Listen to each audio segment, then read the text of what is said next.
Assalamualaikum warahmatullahi wabarakatuh. Di sini saya akan menjelaskan lanjutan dari penjelasan build pada bagian 4 treatment 4 proteksi untuk keselamatan, proteksi terhadap gangguan voltase dan gangguan elektromagnetik.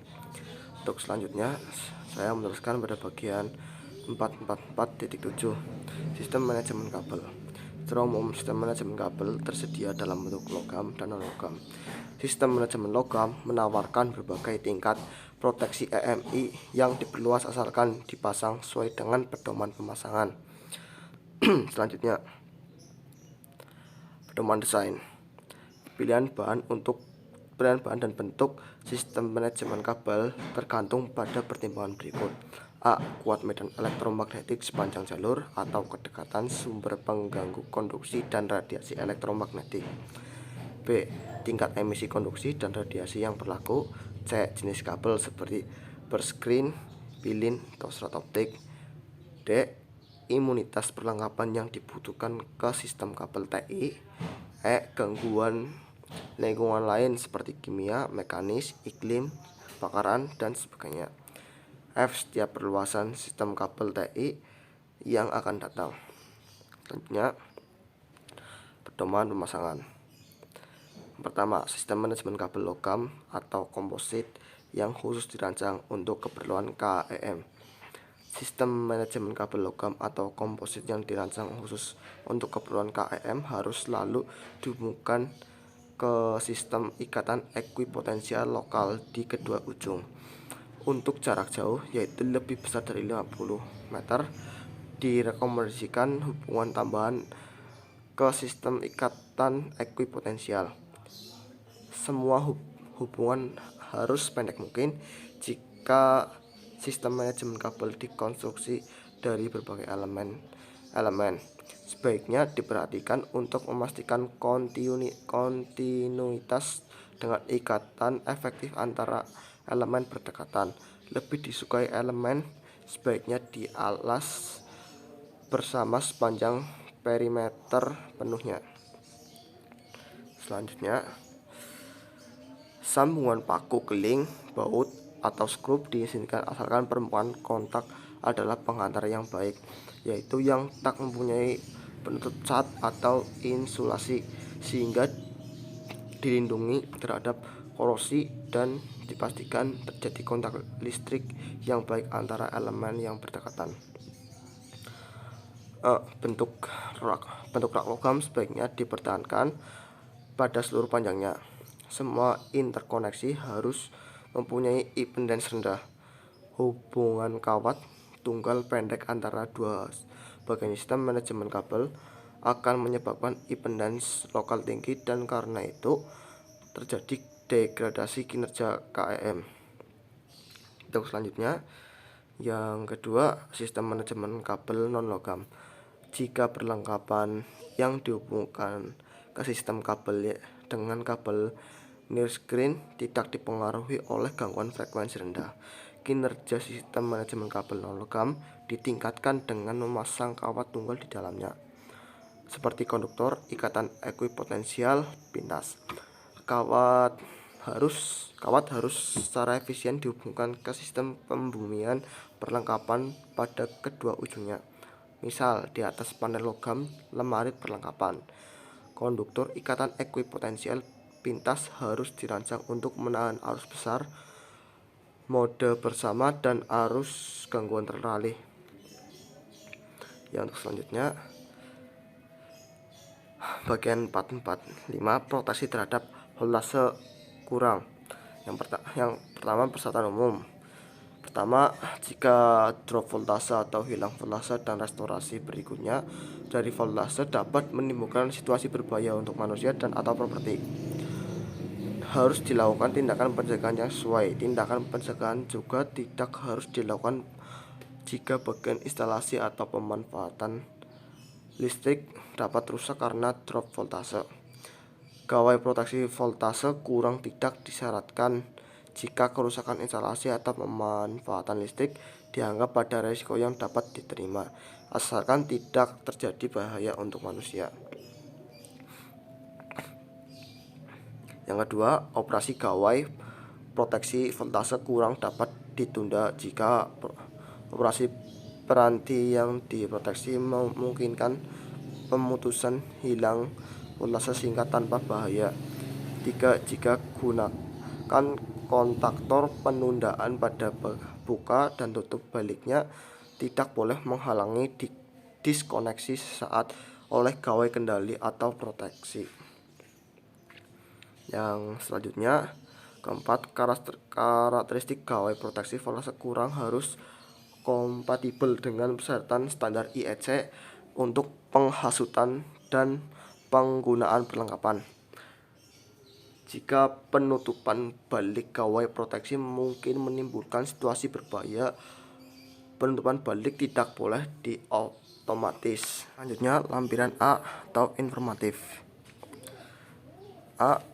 Pada bagian A 442.1 umum, persyaratan pada kedua ayat dimaksudkan untuk memberikan keselamatan manusia dan perlengkapan pada sistem VR saat gangguan bumi atau sistem VM.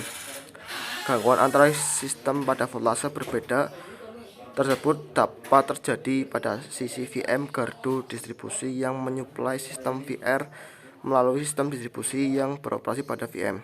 Gangguan tersebut menyebabkan arus mengalir pada elektrode bumi yang dihubungkan ke PKT gardu distribusi. Besaran arus gangguan tergantung pada impedans lingkar gangguan, yaitu pada cara netral VM dibumikan. Arus gangguan mengalir pada elektrode bumi PKT gardu distribusi menyebabkan kenaikan potensial berkaitan dengan bumi PKT gardu distribusi yang besarnya ditentukan oleh pertama, besarnya arus gangguan dan resistansi elektrode bumi PKT gardu distribusi. Voltase ganggu dapat setinggi beberapa ribu volt dan tergantung pada sistem pembumian instalasi. Dapat menyebabkan yang pertama, kenaikan umum potensial PKT sistem VR berkaitan dengan bumi yang dapat meningkatkan voltase gangguan tersentuh. Kenaikan umum potensial sistem VR berkaitan dengan bumi yang dapat menyebabkan tembus pada perlengkapan VR. Biasanya memerlukan waktu lebih lama untuk menghilangkan gangguan pada sistem VM daripada sistem VR karena relay mempunyai ditunda waktu untuk diskriminasi terhadap trip tak diinginkan pada transien. Waktu operasi PHB VM juga lebih lama dari PHB VR. Hal ini berarti bahwa durasi yang dihasilkan voltase gangguan dan voltase sentuh terkait pada PKT sistem VR dapat lebih lama dari yang disyaratkan oleh persyaratan instalasi VR. Juga ada resiko tembus pada sistem VR gardu distribusi atau instalasi pelanggan. Operasi gawai proteksi pada kondisi abnormal voltase pulih transien dapat meningkatkan kesulitan pembukaan sirkuit atau bahan gagal untuk melakukannya. Kondisi gangguan berikut pada sistem VM perlu dipertimbangkan. Sistem VM di bumi efektif. Sistem ini mencakup sistem yang netralnya dihubungkan ke bumi langsung atau lewat impedans rendah dan gangguan bumi dihilangkan dalam waktu singkat yang wajar yang diberikan oleh perlengkapan proteksi. Tidak dipertimbangkan hanya hubungan ke netral pada gardu transformator yang relevan. Umumnya arus kapasitansi diabaikan. Sistem VM terisolasi hanya kondisi gangguan tunggal karena gangguan bumi pertama antara bagian aktif VM dan PKT gardu transformator yang diperhitungkan. Arus kapasitif ini dapat atau tidak dapat diputus tergantung pada besaran dan sistem proteksinya. Sistem VM dengan kumparan supresi busur listrik tidak diperhitungkan adanya kumparan supresi busur listrik pada gardu transformator yang relevan. Jika gangguan bumi pada sistem VM terjadi antara konduktor VM dan PKT gardu distribusi, hanya terjadi arus gangguan yang kecil. Kebanyakan arus sisa adalah sekitar beberapa puluh ampere. Arus ini dapat bertahan untuk waktu yang lama. Voltase lebih pada sistem VR selama gangguan bumi VM. Ketika mempertimbangkan nilai arus gangguan berikut sebaiknya diperhatikan: A. Resiko rendah gangguan bumi pada sistem VM. B. Fakta bahwa voltase sentuh selalu lebih rendah dari arus gangguan karena ikatan ekuipotensial utama yang disyaratkan dalam bagian 411.31.2 bagian 4-41 dan adanya elektroda bumi tambahan pada instalasi pelanggan atau di mana saja.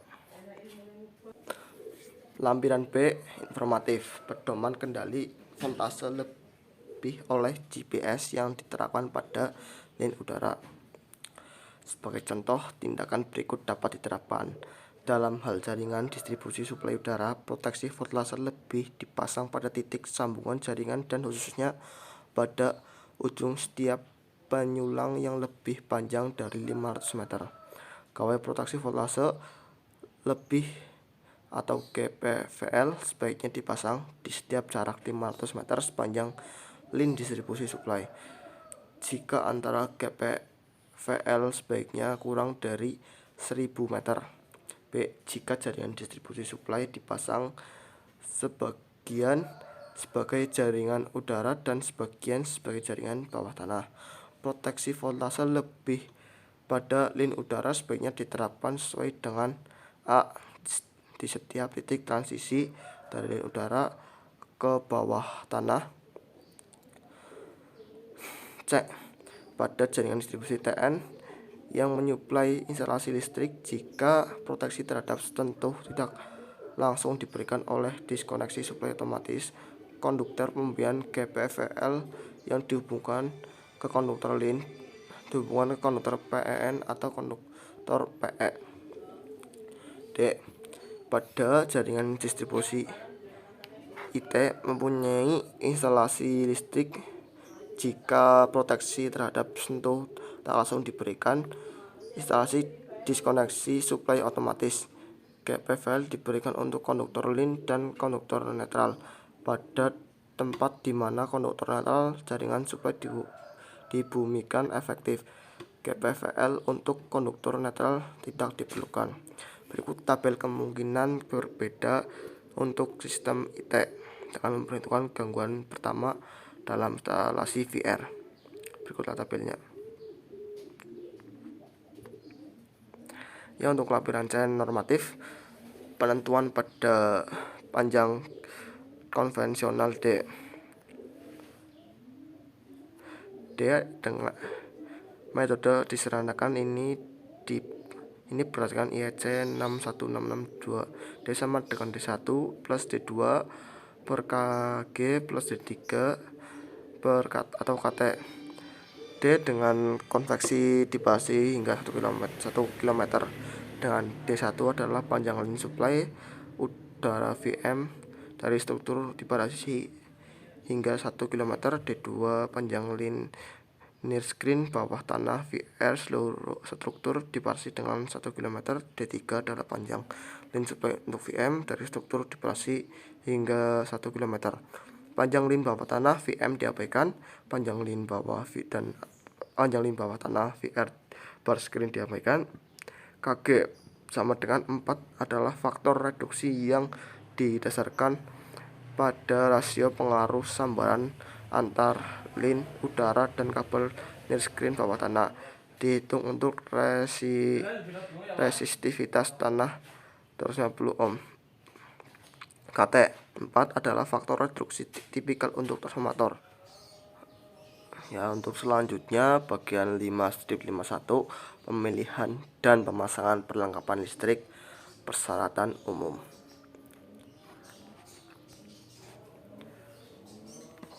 Bagian 5-51 merupakan adopsi dari IEC 60364-5-51 tahun 2005 dengan modifikasi. Modifikasi dapat berupa penambahan, perubahan atau pengurangan ayat, subayat, tabel, catatan atau lampiran yang merupakan modifikasi memberi tanda MOD.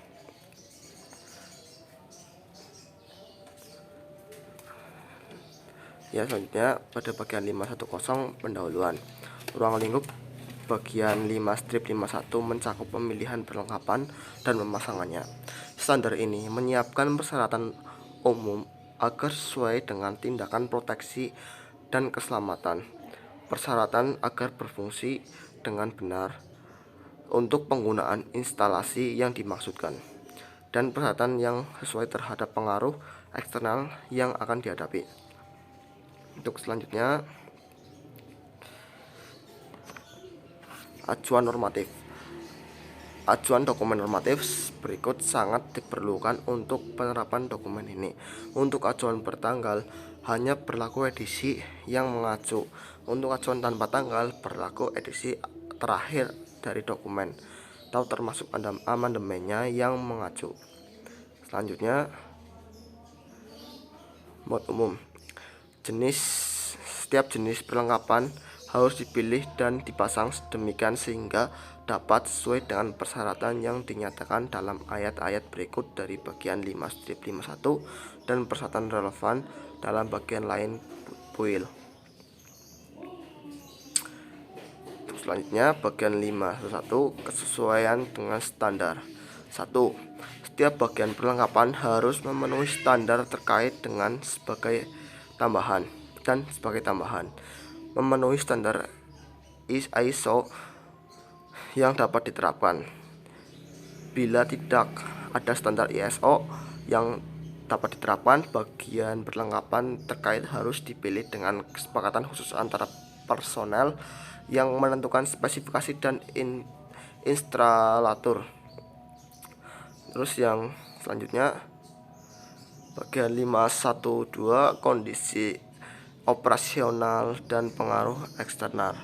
Kondisi operasional yang pertama, voltase. Perlengkapan harus sesuai untuk voltase nominal, nilai efektif untuk A titik B titik. Instalasi.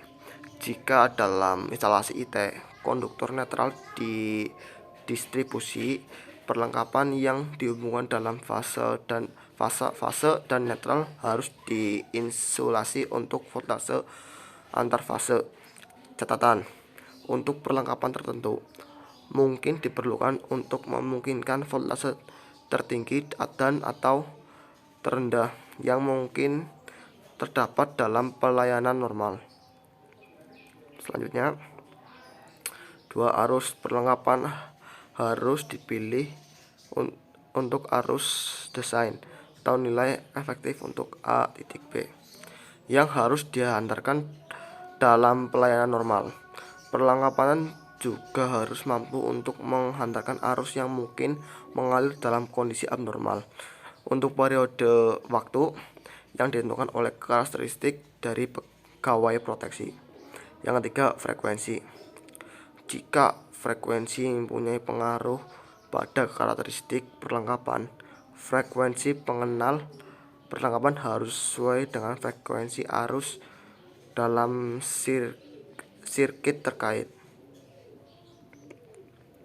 Untuk selanjutnya, yang keempat, daya. Perlengkapan yang dipilih dari karakteristik dayanya harus sesuai dengan kondisi operasional normal dengan memperhitungkan faktor beban. Yang kelima yaitu kompatibilitas. Kecuali jika tindakan hati-hati yang sesuai diambil selama pemasangan, semua perlengkapan harus dipilih sedemikian sehingga tidak akan menyebabkan efek yang merusak pada bagian perlengkapan lain maupun mengganggu suplai selama pelayanan normal, termasuk operasi penyakelaran.